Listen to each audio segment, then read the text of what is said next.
And then we can also find the height. So therefore, we can say the height.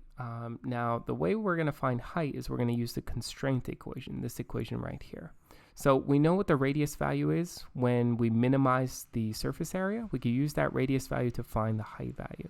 So I'm going to use the equation height equals 350 divided by pi r squared. So we get this. And if we plug in the radius,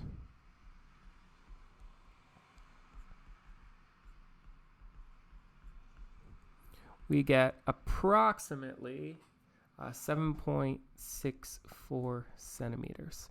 One thing I forgot to mention is about the units. So here you can see that the units of radius are centimeters and the units for height are in centimeters. And if you go back to our constraint equation, they say that the volume is 350 milliliters and it's fixed. 350 milliliters is the same as 350 centimeters cubed. So the volume here is in units of centimeters cubed. The radius and height then have to also be in units of centimeters, okay? And unit analysis sometimes is very important. So here, if the radius is in centimeters, radius squared will be centimeters squared times height, which is in centimeters. That means the left and right sides, the units agree, okay? And that's also something to keep in mind. Okay, so we can say that we have the final answer. We have the radius and we have the height, which minimizes the surface area and also minimizes the cost needed to produce the Coke can. Okay, and that would be our final answer. The next thing we're going to do is we're going to solve the exact same question but using a GDC approach. And that will be method number 2. So method number 1 is kind of like an analytic method. And in this method, you kind of use stationary points in combination with endpoints or maybe end behavior analysis to determine where the minimum happens. With method number 2, we're just going to use our GDCs to kind of figure out what the maximums and minimums are, in this case, the minimum. Okay, so this is going to be method number 2.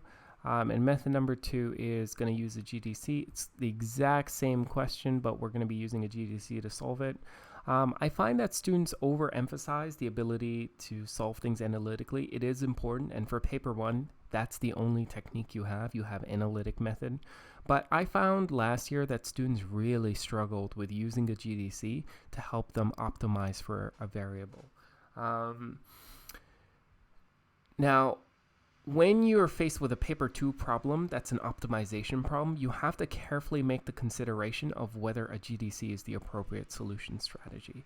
And if the question does not ask you to show any result, like if it's not a show question, and if the question doesn't want an exact value, like for example, the exact value for the radius was this. If they don't want exact values, if they're okay with an approximate solution, most of the questions will be okay with an approximate solution. So unless they use the words exact or something like that, for paper 2 and paper 3, it's perfectly okay to just use the GDC and use the GDC to determine where the minimum or maximum is.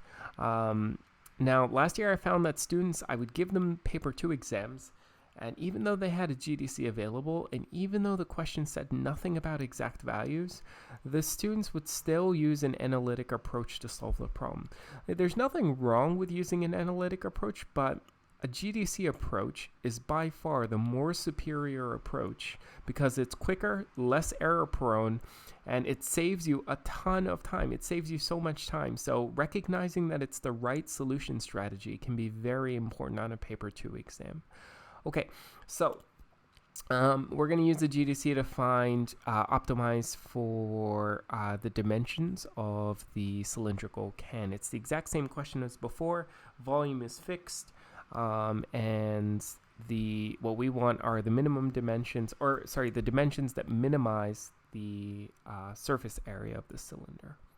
Okay, to do this question, I'm going to actually cheat a little bit. I'm going to use some of my previous workings, okay? It's not like you don't have to do any thinking. You do have to do some thinking when you use the GDC.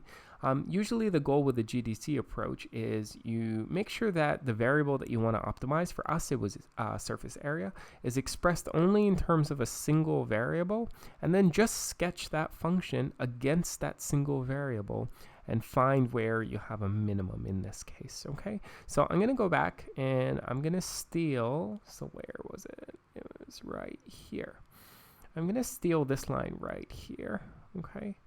This line represents our area function in terms of a single variable, okay? So what I want you to do now, and I need you to do this with me because I found last year students really struggle with this. I want you to type into your GDC something like this, okay? This is the exact same function. I've just written it into a format where you can kind of plug it into a GDC immediately. If you plug this in, what I want you to do next is go to Menu, option number 4, which is Zoom, and then try Zoom Standard. Okay, and Zoom Standard will make it so that the x-axis is from -10 to 10, and the y-axis is like from -6.67 up to +6.67. Okay. If you do that, you'll notice that the graph looks like a straight line, and it seems to not even exist for positive radius values, okay? Which is kind of strange, right? And these are exactly the kinds of problems I found students ran into last year. They just wouldn't know how to set the window settings for the calculator. So there are a couple of approaches. I think some are better than others. I want you to try Menu. So go to Menu, Zoom, and then try Zoom Fits. Okay, Zoom Fit is kind of like one of the options on the bottom. And if you do Zoom Fit, you get a graph that kind of looks, I'll try and draw it here roughly. Okay, so you don't have to write any of this down. I'm just kind of showing you rough sketches. So if you do Zoom Fit, you kind of look at, you get a graph that kind of looks like that. It almost looks like a rectangular hyperbola, like a reciprocal function. And one thing that's really strange about what you get back is, you know, it's supposed to, we know from earlier that there should be a radius value, or in our case, an x value, that minimizes f of x here, minimizes the surface area. But at first glance, it almost looks like a rectangular hyperbola that just goes off to 0, but we know that doesn't happen. In fact, we've done an end behavior analysis, and this is why I say that it's very important to look at a GDC, but just don't take whatever the GDC gives you as the absolute truth. Sometimes it's going to kind of lie to you, and in this case, it's not that it's lying to you, but the window settings are not at the correct settings for you to see the relationship. And the way that you know that is you have to be strong at end behavior analysis. So as the radius goes to infinity, we expect this function to go to infinity. So it doesn't make sense for it to go down to 0. That means our window settings are not correct, and you have to adjust them. Okay, so now I'll pause for a moment and give you some time. I want you to decide on some window settings. You can do that. You could do Menu, Zoom, option 4, and then option 1, window settings. I want you to select some window settings that you think are appropriate. And I'll give you a moment, and then I'll tell you what my window settings were.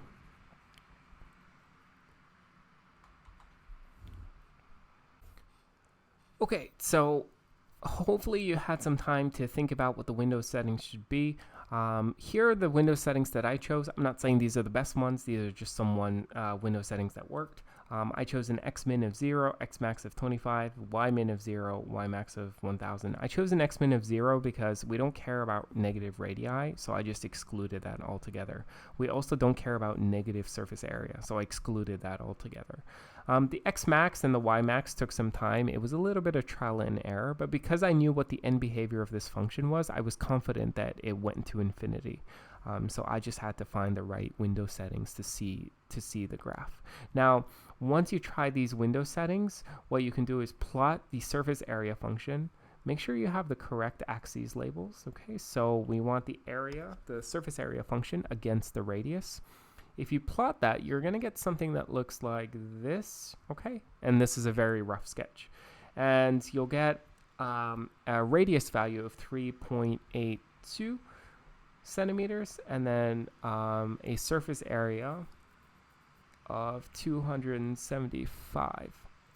Okay, so important to realize that this value here matches up with the value that we found for method 1. Okay, so this was the radius value we found using calculus, using stationary points.